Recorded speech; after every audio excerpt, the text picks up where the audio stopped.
They were having trouble getting their riding lawnmower to start because they had left it in the garage without winterizing it, and well, the fuel kind of gelled up.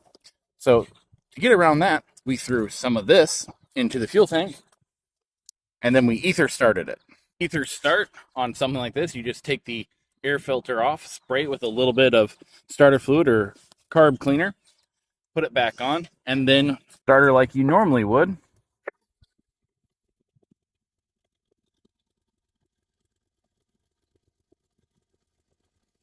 It'll run a little rough at first as it works through all that gunk and gets that panic in a bottle running through it, but it'll work through that and start running like a dream.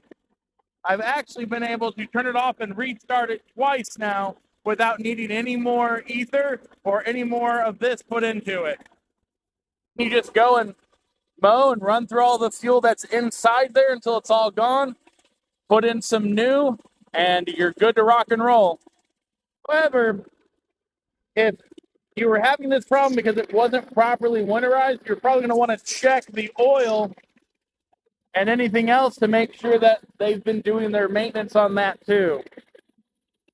You can just let it sit to run through all that gas and then put new in and then start mowing, but I find that unproductive. So we're going to run it at its highest speed, have it at the highest deck setting, so the engine's going way faster than the plates need it to actually get to that material.